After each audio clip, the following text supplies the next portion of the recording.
So this here is going to be a video on how to paint a Pox Bringer. So we used contrast paint on the Nurgling above, and then we just used your normal shades, layer paints for the Pox Bringer himself. So you could use either or method on the entire model if you liked. If you like the way this looks, please feel free to leave a comment, subscribe to the channel, and otherwise stay tuned, and we will show you how we painted him up. See you in a few minutes. This is a video on how to paint the Pox Bringer of Nurgle. He's the Nurgle Herald, and he buffs up Nurgle units by +1 strength, which is really great for Nurgle units as well as anything Chaos Space Marine or Death Guard that also has the Daemon keyword, like a Plagueburst Crawler. So we're going to paint him up, and what we did first is we base coated him with Wraithbone spray. We could have used Corax White. It doesn't really make a difference which one we use, but I had Wraithbone spray.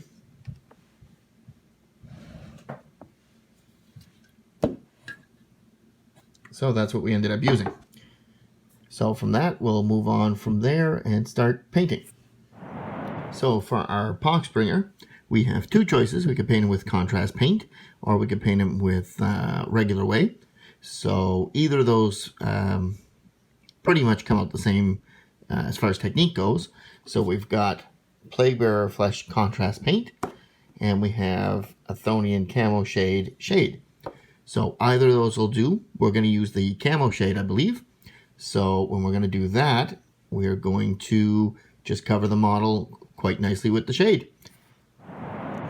So taking a little bit of that Camoshade, we're just going to cover the model. Anything that's fleshy, anything that's demon hide. We can be liberal with it because the more we put on, just the grimier it looks. Just like so. If we were using the contrast paint, we'd do the exact same thing with the contrast paint. It would just save us a shade layer after. Although admittedly here, this is your shade layer as well. So the only difference in the end is the color of the model. The Plaguebearers is definitely a much more vibrant radioactive type green, whereas this is a much darker, gremlin-y, sinister, slimier, eviler kind of green. And I think I kind of like this one better for now. So we're just going to keep going at the model like this. This is much thinner than contrast paint. It's going to take 2 coats. But you have to wait till it dries between them before you can do the second coat. It occurs to me that this is a pretty great, actually, example of a way to show you the contrast, pun intended, between both styles of painting. There's a Nurgling on the antlers here, and I think what we're going to do with him is we're going to paint that Nurgling with Plaguebearer Flesh contrast paint, giving it a nice thick coat. It'll probably take 2 coats of this as well. But you'll see the difference in color between both of them. The rest of the technique's pretty much the same, mainly because we're painting with shade. So we'll be back after probably the first coat dries, so we can compare both methods. So this is our model now that the first coat is dry, and as you can see, there's definitely a color difference between the Athonian Camoshade and the contrast paint Plaguebearer Flesh. We're going to do a second coat on both right now, and then that should get us the color that we want. May as well start with this one, but we're going to do both right now. And we'll meet back here in a few minutes when it's done. So there's the Nurgling, and we're going to do the Camoshade now. Just so you can get all cut up on both coats. So we'll put that on nice and thick. It'll dry and tint the area the way we want. And otherwise than that, we'll meet back here in a few minutes. It's our model now that both coats are dry. And as you can see, we've got pretty much the same effect. The only difference is that the shade is slightly different between the two color greens. So what we're going to do now is we're going to do one highlight layer just over the top of all of that. It'll be just a really, really dry brush of a Nurgling Green. So just a little bit of dry brush there. just take that right across the whole model. And that'll give us a little bit of a lip on some of those torn flesh areas there. Like so. We'll keep going at that one. Just like so. Just adds an extra highlight to it.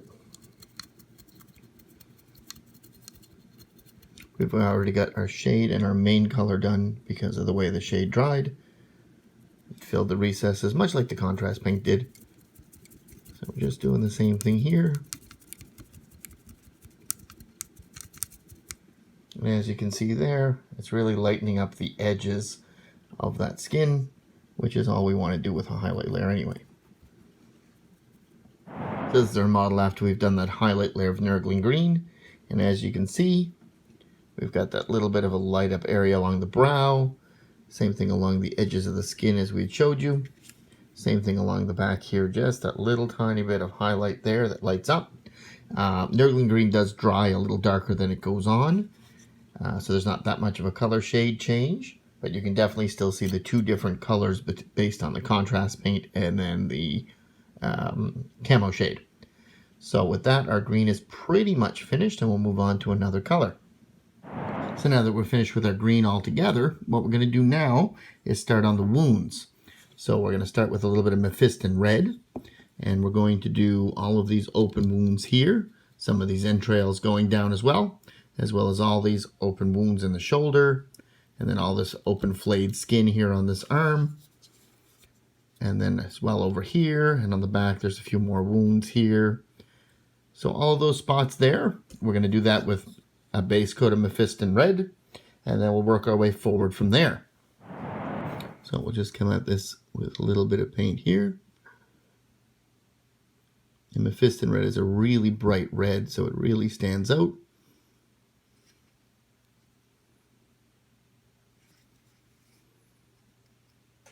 And do all inside the body cavity there, like so.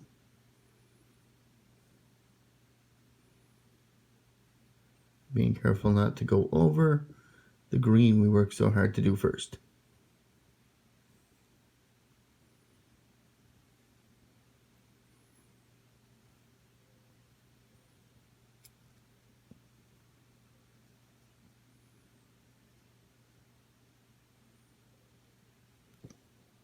Just like so.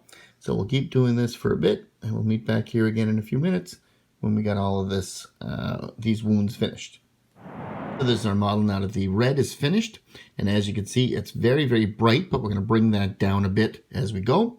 Before we shade it though, what we're going to do is do the tongue here as well, because they're going to get the same shade in the end. We're going to take a little bit of Screamer Pink, and we're just going to do the tongue just like so. So we'll do the whole tongue like that, let it dry, and then we'll come back and do some shading afterwards. Just like so. Now that we've got both our red and our Screamer Pink finished, we're going to shade both of those with some Carroberg Crimson, and that'll really sort of make it pop the way shades normally do. So we'll put a lot of that in the area here like so, and that'll make it a lot more grimier. It'll give it a more purple tinge instead of the bright red of the Mephiston Red.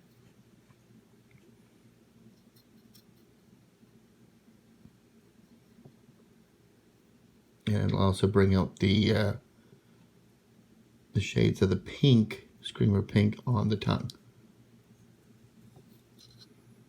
So now that our shade is finally dry, we're going to add a highlight layer over the top of all of this. We're going to use a little bit of Emperor's Children. We could use Pink Horror, but I think I like this one a little bit better. So we're going to use a dry brush. Make sure there's not much there. And then just dry brush that right across there.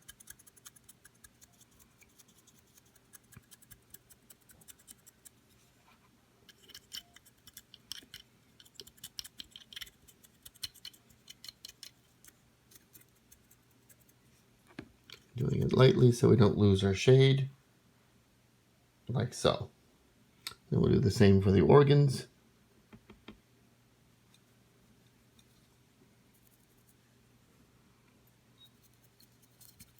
Being careful not to go over our green as best we can here.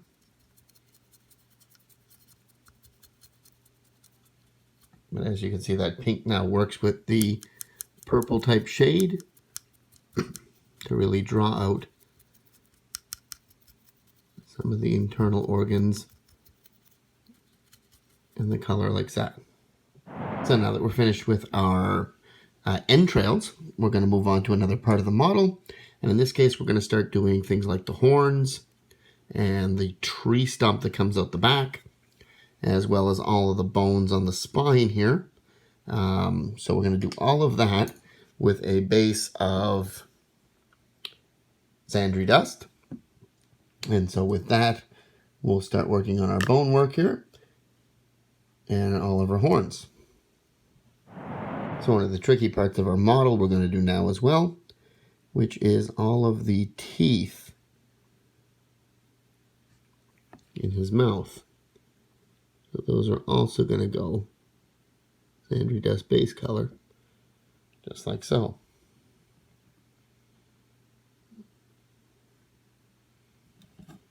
As well as these side fangs here.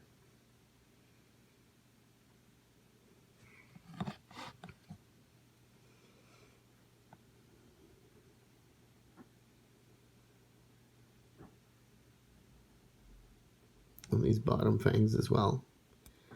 Some of them we did hit when we were doing the tongue. There's our teeth. And then we'll move on to the horns on the head, which are much easier to do, of course.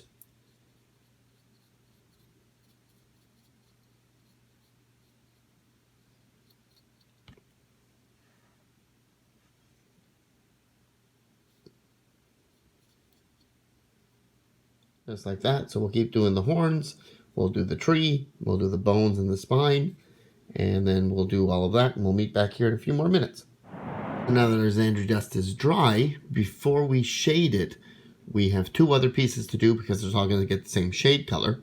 So the first is these bells. So there's one on this big horn and one hanging here. So these, and one on the little horn here. So these three bells are going to get a base coat of Balthasar gold, which is just a good brass color.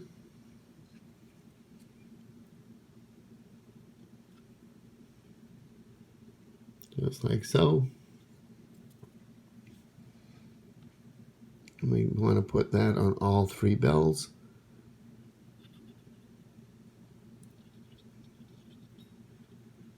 It's a watered down layer, so we may need 2 coats, same as all the other ones. So we'll finish up these and then we'll meet back here in another few minutes. Now that our bell is finished, we're going to do the PlagueSword here.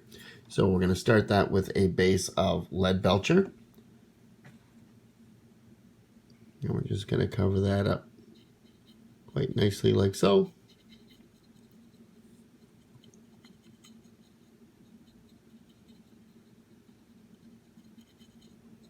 Not much to this layer here. Pretty straightforward. So we'll do that and we'll meet back here in a few minutes. So now that we're finished with our metal sword, what we're going to do now is add our shade. And we're going to use Agrax Earthshade for that. What we're going to do is Agrax Earthshade the bell, the sword, as well as all the bone colors.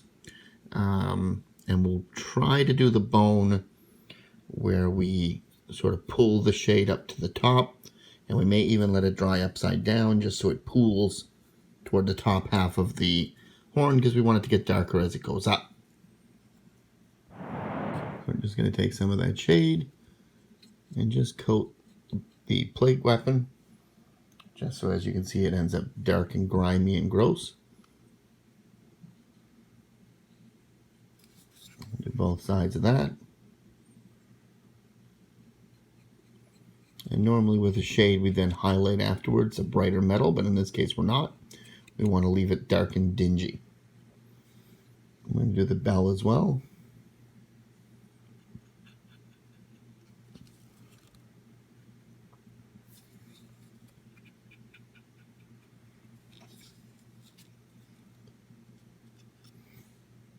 the other smaller bells. And then we're going to do all of those bone fragments there.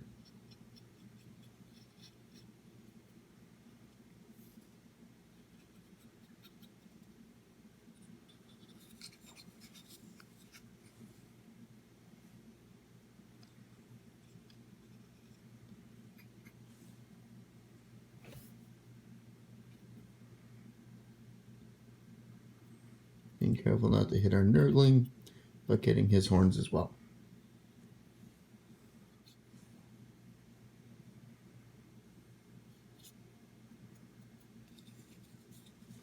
And the other side as well of the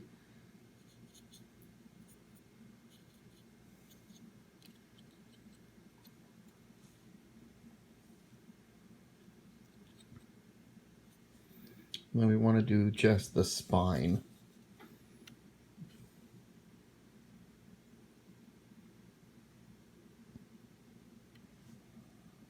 Just like so.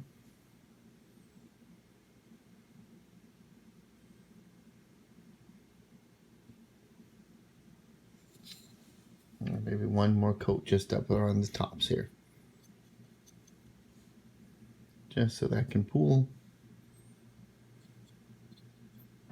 So now that we've finished with our Agrax Earthshade, and as you can see, it's definitely darker now up along the top. Gets darker as you move up. And then the PlagueSword as well looks nice and rusty.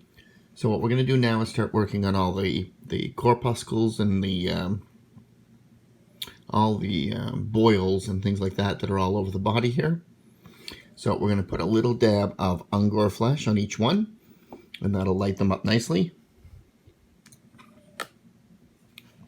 So we're going to use the best pointed paintbrush we have, and we'll just start going around and hitting these spots here. Just like that. Light them up quite nicely. So we're going to do that for the rest of them. I'll meet back here again in a few minutes once they're done. Now that we've finished our pustules, as you can see, they stand out quite nicely. There's a few on the front, a few on the shoulder, many, many more on the back. So now that we finished those, before we shade them, what we're going to do is just do this head as well, because that is going to get shaded as well. And so we're going to put a little bit of Rakarth flesh there. Just take a little bit of that.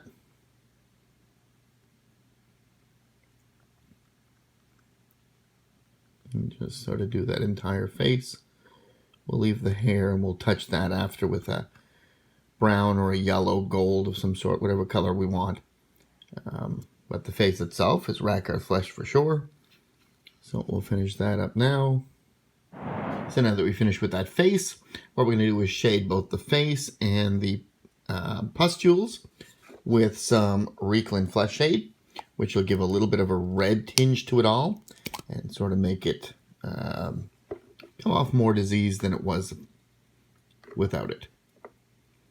So just a little bit here, and we don't need a lot. Just a little bit here that's going to tinge just the whole area that it's in.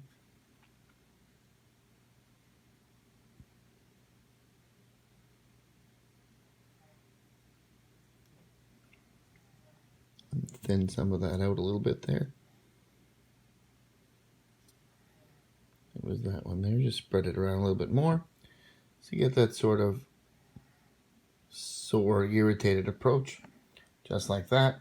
So we'll wait till that dries, and then we're also going to do the face, of course. So we'll do those, and we'll meet back here in a few more minutes. So now that our Fleshshade is dry, as you can see there now, we've got this infected sore type areas on all of these spots.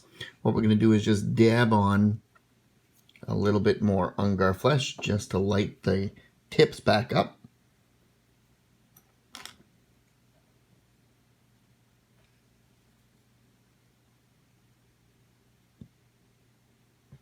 Just like so, just to make it stand out a little tiny bit better.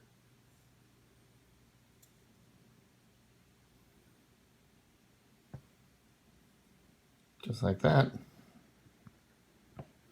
You don't have to do all of them. You can do a couple of them just to make them stand out a little bit more.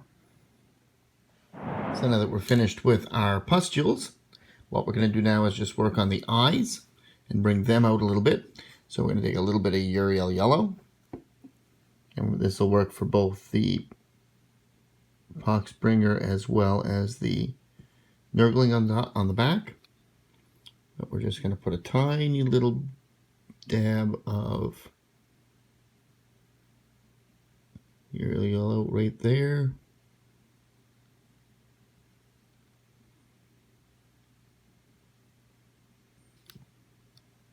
Just to light up those two Nurgling eyes. I'm going to do the same thing for the Pox Bringer.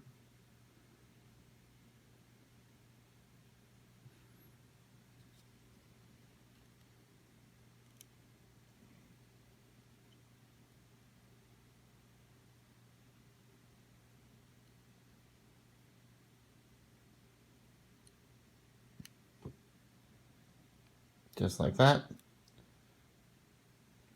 So we'll let those dry and we'll move on from there.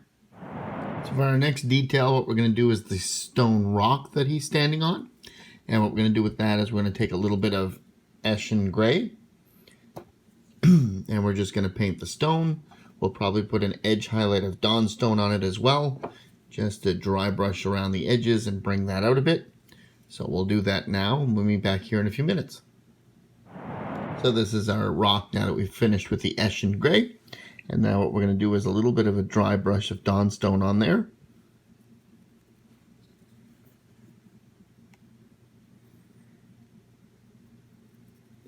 Which is effectively more of an edge highlight. Just like so. Just adds a little bit more detail to those stones.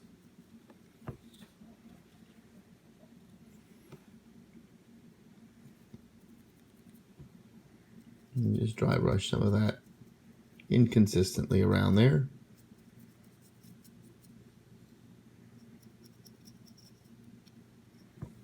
Just like that, so it stands out a little bit better. This is our model so far.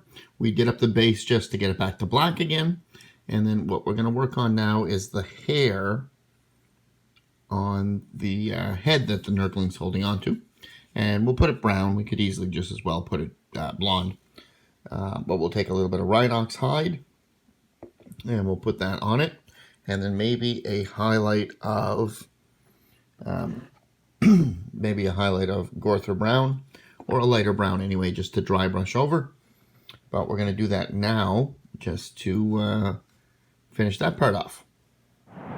So here's our model now that the hair on the head is finished, and we're almost finished the model altogether. What we're going to do now is bring a highlight to just the Plaguebearer teeth here. And we're going to do that with a little bit of a Screaming Skull, which is considerably bright, so you only want a tiny little bit of it.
Just like that.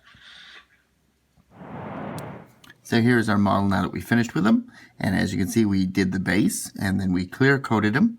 So he's protected now for when we use him on the tabletop. The other thing we did is we took a little bit of Nurgle's Rot Technical Paint.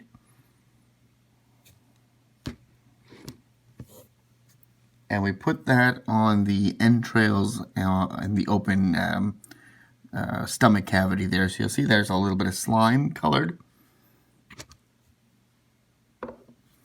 And some glossiness there, so we did that on all of that, and as that dried, that added a little bit more ooze and stuff to the model. We finished our model, and I'm pretty pleased with the way it looks. So if you're happy with this and you want to make yours look the same, feel free to copy what we did here. If you like this video, please feel free to leave a comment. Subscribe to the channel is always great, very helpful, and leave a like if you can. And otherwise than that, we'll see you at our next video.